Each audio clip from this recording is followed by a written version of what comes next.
تبارك الذي نزل الفرقان على عبده ليكون للعالمين نذيرا۔ السلام علیکم، بسم اللہ الرحمن الرحیم۔ قرآن کا پیغام انسانیت کے نام سیریز کے ساتھ آج ہم ایک نئی نشست کے ساتھ آپ کے سامنے حاضر ہیں۔ آج ہم انشاءاللہ آخری قرآن کی جو 2 صورتیں باقی ہیں ان میں سے سورۃ الفلق کی کچھ وضاحت کی کوشش کریں گے۔ قرآن مجید کی آخری 2 صورتیں جو ہیں وہ کچھ اس طرح سے ہیں جیسے قرآن کے 2 پہرے دار ہیں۔ نبی پاک صلی اللہ علیہ وسلم پر ایک یہودی نے جادو کر دیا تھا، نبی پاک صلی اللہ علیہ وسلم پر اس جادو کا یہ اثر ہوا کہ آپ اپنے معمول میں کچھ چیزوں کو بھولنا شروع ہو گئے۔ تو نبی پاک صلی اللہ علیہ وسلم پر جب اللہ رب العزت نے یہ 2 صورتیں نازل فرمائیں تو آپ صلی اللہ علیہ وسلم ان کی کثرت سے تلاوت کرتے۔ اس تلاوت کی برکت سے اللہ رب العزت نے اس جادو کے اس تمام اثر کو آپ سے زائل کر دیا۔ یہ 2 صورتیں جو ہیں ان کو اگر ہم معمول بنا لیں، صبح شام کے اذکار میں بھی ان کا تذکرہ ملتا ہے کہ ان 2 صورتوں کو معوذتین بھی کہا جاتا ہے۔ 2 صورتیں ایسی ہیں جو کہ حفاظت کے لیے اللہ کے نبی صلی اللہ علیہ وسلم ان کو پڑھتے تھے۔ 2 طرح کی روایات ملتی ہیں۔ حضرت عائشہ رضی اللہ تعالی عنہ سے روایت ہے کہ نبی پاک صلی اللہ علیہ وسلم روزانہ کی بنیاد پر جب اپنے بستر پر تشریف لے جاتے تو ان آخری 2 صورتوں یعنی سورۃ الفلق اور سورۃ الناس، ان دونوں صورتوں کو 3 مرتبہ پڑھتے، اپنے دونوں مبارک ہاتھوں پر پھونک مارتے اور پھر اس کو پورے جسم پر اس طرح سے اچھی طرح مل لیتے اور پھر آپ نیند کے لیے اپنے بستر پر تشریف لے جاتے۔ اسی طرح اذکار والے جو کارڈز ملتے ہیں یا اذکار صبح شام کے جو اذکار ہیں ان میں بھی میں نے یہ پڑھا کہ صبح شام ان دعاؤں کو باقی جو اذکار کی دعائیں ہیں ان کے ساتھ ساتھ یہ معوذتین جو ہیں ان دونوں کے ساتھ سورۃ الاخلاص بھی اللہ کے نبی صلی اللہ علیہ وسلم 3 مرتبہ پڑھتے۔ یعنی آپ ایسے کہہ سکتے ہیں کہ آخری 3 کل جو ہیں ان کو اللہ کے نبی صلی اللہ علیہ وسلم 3 مرتبہ پڑھتے۔ اور ایسے بھی ہے کہ فجر اور مغرب کے بعد ان کو 3 بار، جبکہ باقی 3 نمازیں ظہر، عصر اور عشاء کے بعد 1 مرتبہ جو شخص ان کو پڑھ لے تو اللہ رب العزت اپنی رحمت سے اس شخص کی ہر طرح کے جادو سے، ہر قسم کے تعویذ، ہر قسم کے عملیات، نظر بد اور حسد سے اللہ حفاظت فرمائے گا۔ اور یہ پورے کا پورا ایک ٹارگٹ ہے کہ ایک ایمان والے کو ہر قسم کے مسائل سے محفوظ رکھنے کے لیے یہ 2 سے آخری 3 صورتیں جو ہیں یہ کمال درجے کی اہمیت کی حامل ہیں۔ اب ان صورتوں کا اثر بھی تبھی ممکن ہے جب ایک بندہ 5 وقت کا نمازی ہوگا، اور نمازوں کے ساتھ اسی لیے ان کو منسلک کیا گیا تاکہ وہ بندہ نماز کا پابند ہونے کے ساتھ ان معوذتین کو پڑھتا رہے تو اللہ رب العزت ہر قسم کے شرور سے اس کی حفاظت فرمائیں گے۔ بغیر کسی توقف کے ہم اس کا ترجمہ پیش کرتے ہیں، پھر انشاءاللہ اس کی کچھ وضاحت کی کوشش کریں گے۔ اعوذ باللہ من الشیطان الرجیم، بسم اللہ الرحمن الرحیم۔ قل اعوذ برب الفلق من شر ما خلق ومن شر غاسق اذا وقب ومن شر النفاثات في العقد ومن شر حاسد اذا حسد، صدق اللہ العظیم۔ اس سورہ مبارکہ کا ترجمہ کرنے سے پہلے 1-2 باتیں اور واضح کرتا چلوں کہ نبی پاک صلی اللہ علیہ وسلم کے متعلق بعض لوگ جو کہ احادیث کے منکر ہیں یا اپنے آپ کو زیادہ علم والا سمجھتے ہیں، نبی صلی اللہ علیہ وسلم کے متعلق جادو کے اعتبار سے بات کرنے کو گستاخی سمجھتے ہیں، تو ان کی اطلاع کے لیے عرض ہے کہ اللہ کے نبی صلی اللہ علیہ وسلم کو یقیناً اللہ رب العزت نے اپنے بعد سب سے بڑا مقام دیا، لیکن آپ صلی اللہ علیہ وسلم بشری تقاضے کے پیش نظر آپ پر بیماری بھی آتی، آپ پر تنگ حالات بھی آتے اور آپ کو اسی طرح تھکاوٹ کا سامنا بھی کرنا پڑتا، حالات کے پیش نظر آپ پریشانیوں کا سامنا بھی کرتے۔ اسی طرح ایک یہودی نے جب آپ پر جادو کیا تو رسول اللہ صلی اللہ علیہ وسلم کی روحانی زندگی میں یا جو نبوی اعمال تھے ان میں کوئی فرق نہ آیا، یا نبوی زندگی جو تھی اس میں کوئی فرق نہ آیا، لیکن رسول اللہ کی کچھ معاملات جو دنیاوی اعتبار سے تھے ان میں کچھ چیزوں کے بارے میں آپ جیسے بھولنا شروع ہوئے، تو وہ اثر جو تھا اس کو اللہ نے اس سورہ مبارکہ سے زائل کیا۔ رسول اللہ کے متعلق یہ جادو کا ہو جانا یہ برحق ہے، اور رسول اللہ کی احادیث سے یہ چیز ثابت ہے کہ نظر بد جو ہے یہ بھی برحق ہے، نظر بد لگ جاتی ہے۔ اسی طرح سے جادو کا ہو جانا یہ برحق ہے، البتہ یہ وضاحت بھی ملتی ہے کہ شریعت اس جادو کرنے کی اجازت قطعی طور پر نہیں دیتی، یا جادو کا کرنا جو ہے وہ کفر گردانا جاتا ہے۔ اللہ کے نبی صلی اللہ علیہ وسلم پر بھی جادو کا اثر کر گیا، تو پھر ہر عام بندے پر جادو کا اثر کر جانا کوئی بڑی بات نہیں۔ اس لیے نبی پاک صلی اللہ علیہ وسلم کے متعلق ہمارا عقیدہ اور ایمان ہے کہ جو عمل رسول اللہ صلی اللہ علیہ وسلم نے کر کے دکھایا، یقیناً اس ہر قسم کے جادو، ہر قسم کے تعویذ، ہر قسم کے عملیات بد اور ہر قسم کے شیطانی اعمال اور وسوسوں سے نکلنے، نظر بد، حسد سے بچنے کے لیے جو رسول اللہ کو اللہ رب العزت نے یہ 2 صورتیں عطا فرمائیں، آج ہم بھی ان کی پابندی سے تلاوت کریں گے تو انشاءاللہ العزیز اللہ رب العزت ہمیں بھی شفا عطا فرمائیں گے۔ آج آپ معاشرے کا عمومی طور پر مشاہدہ کر کے دیکھیں، ہر دوسرے گھر میں کوئی نہ کوئی ایسا مریض ہے جس کو کہتے ہیں جی کوئی جنات کا اثر یا سایہ ہے یا اس طرح کی باتیں۔ اللہ رب العزت ان خوبصورت اعمال سے حفاظت فرمانے والے ہیں۔ ہماری غفلت اور بے دینی ہے کہ ہم اتنے نایاب اور قیمتی قسم کے اعمال ہونے کے باوجود دن رات کسی نہ کسی عامل کے پاس اور کسی نہ کسی ایسے پیر فقیر کے پاس جاتے ہوئے نظر آتے ہیں جو ہمیں دین کی اصل لائن سے اتارتے ہوئے نظر آتے ہیں۔ کوشش کرنی چاہیے کہ ہم نماز کی پابندی کریں اور ان مبارک صورتوں کی پابندی کریں تو انشاءاللہ العزیز جو بڑے مسائل ہیں جیسے جادو کا ہو جانا، نظر بد کا لگ جانا، حسد کی وجہ سے بیمار پڑ جانا، یہ ساری چیزیں برحق ہیں۔ ان سب سے حفاظت کے لیے یہ آخری 2 صورتیں کافی ہیں۔ ہم اس کا ترجمہ کرتے ہیں، پھر انشاءاللہ کچھ وضاحت کی کوشش بھی کریں گے۔ بسم اللہ الرحمن الرحیم۔ سب سے پہلی آیت میں اللہ رب العزت فرماتے ہیں قل اعوذ برب الفلق۔ یہاں خطاب ہے نبی پاک صلی اللہ علیہ وسلم سے۔ اللہ رب العزت کیا فرما رہے ہیں؟ قل اعوذ برب الفلق، آپ کہہ دیجئے کہ میں پناہ میں آتا ہوں صبح کے رب کی۔ برب الفلق، فلق سے مراد صرف صبح کا نکالنے والا رب نہیں بلکہ ہر وہ چیز جس کی غیر موجودگی ہو، جو عدم ہو یعنی موجود نہ ہو اور اس کو اللہ رب العزت وجود بخشنے والا ہے، تو اس ذات کو کہتے ہیں وہ فلق ہے۔ یعنی نبی پاک صلی اللہ علیہ وسلم سے اللہ نے خطاب کیا کہ آپ کہیے میں پناہ میں آتا ہوں صبح کے رب کی۔ کیا مطلب؟ رات کے اندھیروں کو پھاڑ کر، رات کے اندھیروں میں صبح کا کوئی امکان نہیں ہوتا، تو اللہ رب العزت وہ واحد ذات ہیں جو رات کے ان اندھیروں میں سے صبح کو بیدار کر کے نکالتے ہیں۔ تولج اللیل فی النہار و تولج النہار فی اللیل، جو رات کو دن سے نکالتا ہے اور دن کو رات میں سے نکالتا ہے۔ اللہ رب العزت کی اس خاص صفت کا ذکر یہاں پہ کیا گیا کہ ایک چیز کی غیر موجودگی ہے تو اس کو وجود بخشنے والی ذات صرف اللہ رب العزت کی ذات ہے۔ تو نبی صلی اللہ علیہ وسلم سے اللہ نے یہی مطالبہ کیا اور یہی حکم دیا کہ نبی صلی اللہ علیہ وسلم آپ فرما دیجئے کہ میں پناہ میں آتا ہوں اس رب کی جو صبح کا رب ہے۔ آگے اللہ نے فرمایا من شر ما خلق، ہر اس شر سے ما خلق جو اس نے پیدا کیا۔ اب اس شر سے مراد کیا ہے؟ اللہ رب العزت نے جتنے بھی شرور اس دنیا میں جن کو وجود بخشا، ان میں انسانیت میں بھی بہت ساری چیزیں ایسی شامل ہیں، جیسا کہ انسان کے اندر کچھ بنیادی کمزوریوں کا تذکرہ قرآن میں ملتا ہے۔ اللہ فرماتے ہیں وَقَانَ الْإِنسَانُ عَجُولًا، انسان بڑا جلد باز ہے۔ انہو کانا ظلوماً جہولا، انسان بڑا ظالم اور بڑا جاہل ہے۔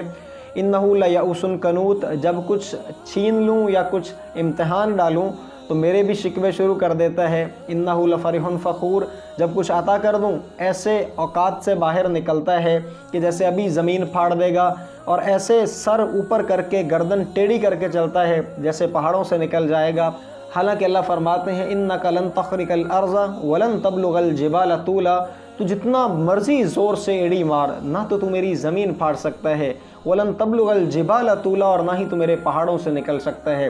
اسی طرح اللہ نے ایک اور جگہ پہ فرمایا وَكَانَ الْإِنسَانُ كَفُورًا، انسان بہت بڑا ناشکرا ہے۔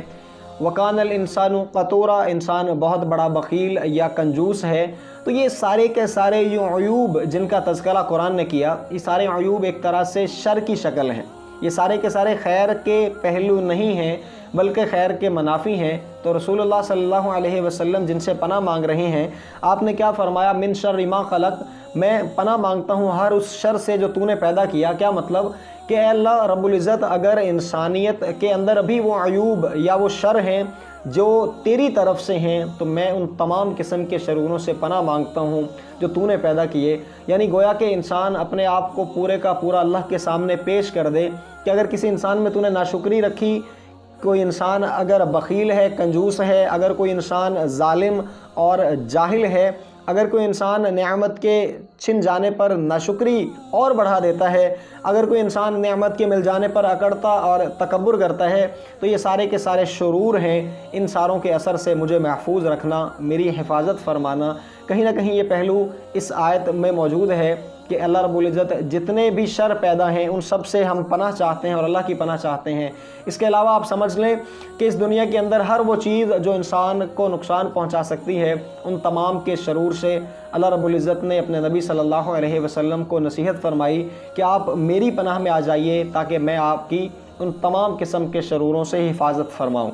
اگلی آیت میں اللہ فرماتے ہیں وَمِن شَرِّ غَاسِقٍ إِذَا وَقَبَ، اور خاص طور پر اندھیرے کے شر سے جب وہ چھا جائے۔ من شر ما خلق ومن شر غاسق اذا وقب، اور خاص طور پر رات کے اندھیرے کے شر سے جب وہ چھا جائے۔ تو کیا مطلب؟ خصوصی طور پر شیطانی جتنی قسم کی شیطانی قوتیں ہیں، رات کے اندھیرے میں وہ مصروف عمل نظر آتی ہیں۔ حدیث پاک میں تذکرہ ملتا ہے ہر عشاء کے بعد انسان جو ہیں وہ 3 حصوں میں بٹ جاتے ہیں۔ ایک حصہ وہ جو اس رات کے اندھیروں کو غنیمت جانتا ہے، اور سارے کے سارے لوگ جب سو رہے ہوتے ہیں، غفلت کا شکار ہوتے ہیں، تو یہ لوگ رات کے اس اندھیرے کو غنیمت جانتے ہوئے اللہ رب العزت کے سامنے کھڑے ہو کے اللہ سے التجا دعا مانگتے ہیں اور اللہ کے سامنے سجدہ ریز ہوتے ہیں، اور رات کو غنیمت جانتے ہوئے رب سے ملاقات، جنت کا مطالبہ، جنت کا شوق، اشتیاق اور جہنم سے پناہ مانگتے ہیں۔ ایسے لوگ وہ ہیں جو کہ نفع کمانے والے ہیں۔ دوسری جماعت مسلمانوں کی وہ ہے عشاء کے ہونے کے بعد اس اندھیرے کو غنیمت جانتے ہوئے برائی یعنی بدکاری، زناکاری، ڈاکو، جوئے اور ان بری خصلتوں میں مصروف عمل نظر آتے ہیں، اور یہ اپنی رات کو اس طرح سے برباد کر بیٹھتے ہیں۔ اور ایک تیسری جماعت اور ایک تیسرا گروہ ہے جو کہ عشاء پڑھ کے سو جاتا ہے اور صبح فجر تک سویا رہتا ہے اور فجر پڑھ لیتا ہے۔ تو یہ وہ تیسرا گروہ ہے جس نے نہ کچھ کھویا اور نہ کچھ پایا۔ پہلے گروہ کے لیے خوشخبری سنائی، دوسرے گروہ کے لیے ہلاکت، اور تیسرے گروہ کے لیے نہ کچھ کھویا اور نہ کچھ پایا۔ اب یہ خاص طور پر رات کے اندھیرے کا ذکر ہے کہ رات کو انسان کچھ بھی کر سکتا ہے۔ حضرت علی رضی اللہ تعالیٰ عنہ کا قول ہے کہ تم کسی کے اعمال کا اندازہ کیسے لگا سکتے ہو سکتا ہے رات کے اندھیروں میں وہ اللہ رب العزت کے تم سے زیادہ قریب ہو۔ سو اس لیے پوری انسانیت کی قدر اس نقطہ نظر سے کریں کہ ہم میں سے ہو سکتا ہے کہ ہر بندہ ہم سے بہتر ہے، اور یہ سمجھنا بھی چاہیے، اور یہ عاجزی کا پہلو اللہ رب العزت کو بڑا پسند ہے۔ اللہ رب العزت جیسے حدیث میں آتا ہے من تواضع للہ رفعہ اللہ، کہ جو اللہ کے لیے عاجزی اختیار کرتا ہے اللہ اس کو بلند کر دیتے ہیں۔ وہ من تکبر للہ رفعہ اللہ، اور جو تکبر کرتا ہے اللہ رب العزت اس کو ذلیل و رسوا کر دیتے ہیں۔ اب ان رات کے اندھیروں میں ایک اور پہلو بھی نکلتا ہے، وہ ہے جادو ٹونے کا اور اس قسم کے معاملات کا، کہ جیسے ہی رات کا اندھیرا شروع ہوتا ہے تو شیطانی اعمال جو ہیں وہ مصروف عمل نظر آتے ہیں۔ اس سورہ مبارکہ میں چونکہ ان کا تذکرہ ہے جنہوں نے نبی پاک صلی اللہ علیہ وسلم پر جادو بھی کیا، اور خاص طور پر جو لوگ جادو میں ملوث ہوتے ہیں ان سے بھی اس آیت مبارکہ میں پناہ مانگنے کا تذکرہ کیا گیا۔ ہم اس سے اگلی آیت نمبر 4 کی طرف آتے ہیں۔ آگے اللہ فرماتے ہیں وَمِن شَرِّ النَّفَّاثَاتِ فِي الْعُقَدِ، اور ان عورتوں کے شر سے جو گرہیں باندھ کر ان میں پھونک مارتی ہیں۔ ایک خاص قسم کی عورتیں بھی ان میں ملوث تھیں، جیسے رسول اللہ صلی اللہ علیہ وسلم پر جادو ایک یہودی نے کیا، تو تذکرہ ملتا ہے روایات میں کہ اس یہودی کے ساتھ کچھ عورتیں بھی ملوث تھیں۔ انہوں نے خاص قسم کا ایک پتلا بنا کر یا کھجور کی وہ ٹہنی پر جادو کیا، جس میں انہوں نے اس ٹہنی کی شاخوں کو آپس میں پتوں کو گانٹھیں باندھ کر جوڑا، اور جادو کا مطلب کہ کچھ نہ کچھ شیطانی عملیات پڑھ کر اس میں پھونکیں ماری۔ اللہ نے ان عورتوں کے شر سے بھی پناہ مانگنے کو کہا کہ جن عورتوں نے اس جادو میں حصہ لیا یا ان گانٹھوں میں پھونک ماری۔ سو یہ اس آیت کا مطلب یہی ہے کہ جو لوگ جادو میں ملوث ہوتے ہیں وہ یقینی بات کہ کفر کر رہے ہیں، اور شرعی اعتبار سے اس کی قطعی طور پہ کوئی اجازت نہیں۔ البتہ جو لوگ نجوم کا علم جانتے ہیں، جو ماہر فلکیات ہیں، ستاروں کا علم جانتے ہیں، ان کا علم سے کوئی انکار نہیں، ان کے علم سے یقینی بات کہ وہ اپنے علم کی بنیاد پر کچھ نہ کچھ چیزیں بتاتے ہیں، لیکن شریعت نے ہمیں اس چیز سے منع کیا کہ ان کے پاس جایا جائے یا ان سے قسمت کے احوال پوچھے جائیں۔ اس چیز کو شریعت قطعی طور پر منع کرتی ہے۔ ہمیں بھی اس سے ان سب چیزوں سے بچنا چاہیے۔ اور جہاں تک جادو کا سوال ہے تو جادو کا ہو جانا یا جادو کا اثر ہو جانا برحق ہے۔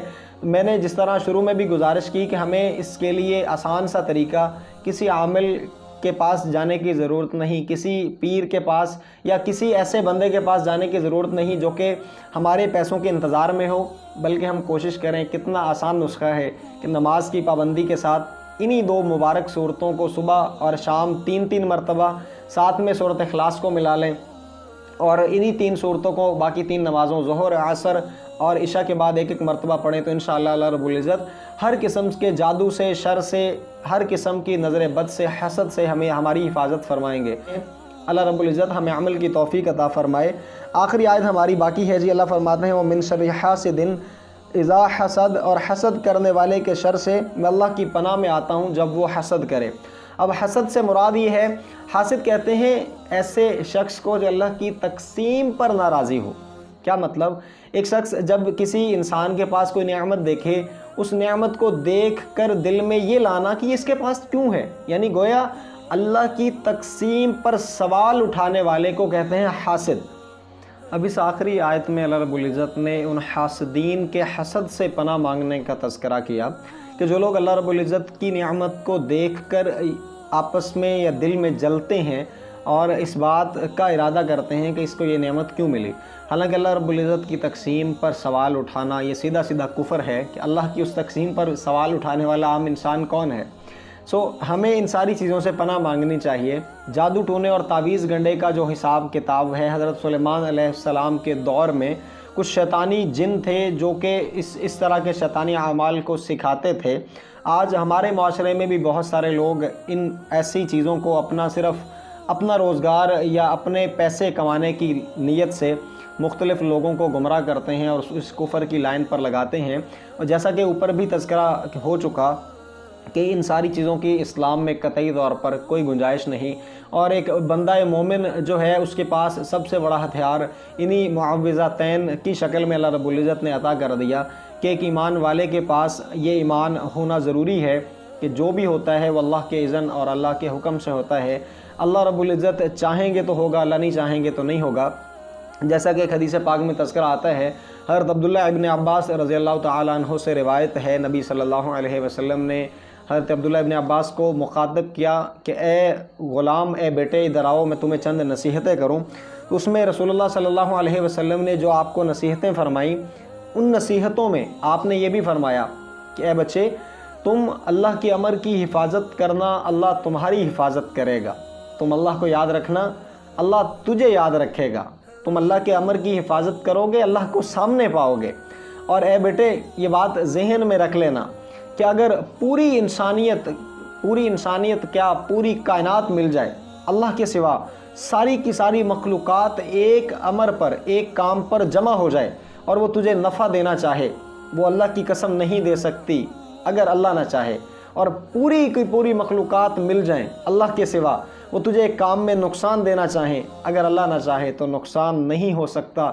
اور حدیث پاک میں آگے وضاحت ملتی ہے کہ تقدیر کا وہ لکھا وہ خشک ہو چکا، قلم چل گئے، قلم ٹوٹ گئے، سیاہی خشک ہو چکی، ہوگا وہی جو اللہ نے طے کر دیا۔ جب بھی جو بھی امر آئے وہ محض اللہ کی طرف سے ہے۔ جب بھی تمہیں آسانی اور فراوانی اللہ عطا کرے، تم آسانی میں اللہ کو یاد رکھنا، اللہ مشکل اور تنگی میں تمہیں یاد رکھے گا۔ اور یہ بات ذہن میں رکھنا کہ ہر مشکل کے بعد آسانی ہے۔ حدیث پاک میں اللہ کے نبی صلی اللہ علیہ وسلم نے حضرت عبداللہ ابن عباس کو کتنی خوبصورت نصیحتیں فرمائیں۔ ہم بھی انہی باتوں کو ذہن نشین کر لیں کہ ایک ایمان والے کا اس بات پہ ایمان اور یقین ہونا چاہیے کہ جو بھی ہوتا ہے وہ اللہ رب العزت کی طرف سے ہے۔ اللہ چاہیں گے تو نظام چلے گا، اللہ چاہیں گے تو بند ہو جائے گا۔ جیسے اللہ قرآن میں کہتے ہیں وَمَا تَشَاءُونَ إِلَّا أَن يَشَاءَ اللَّهُ، تم تو چاہ بھی نہیں سکتے اگر اللہ نہ چاہے۔ آخر میں وہی حدیث اور وہی روایت دوبارہ سنا کے میں بات کو ختم کروں گا۔ حضرت عائشہ رضی اللہ تعالیٰ عنہ سے روایت ہے، نبی صلی اللہ علیہ وسلم اپنے بستر پر تشریف لے جانے سے پہلے انہی دو صورتوں سورۃ الفلق، سورۃ الناس اور سورۃ الاخلاص، ان 3 صورتوں کو تین مرتبہ پڑھتے، اپنے مبارک ہاتھوں پر دم کرتے اور پورے جسم پر پھیر لیتے، تو اس عمل سے اللہ رب العزت ہر قسم کے جادو، تعویذ، ہر قسم کی نظر بد، ہر قسم کی حسد سے حفاظت فرماتے ہیں۔ ہم کوشش کریں 5 وقت کی نماز کی پابندی کریں اور ان معوذتین، ان خوبصورت پہرے داروں کو اپنا لیں۔ اللہ رب العزت ہماری ہر قسم کے شر سے حفاظت کرے گا۔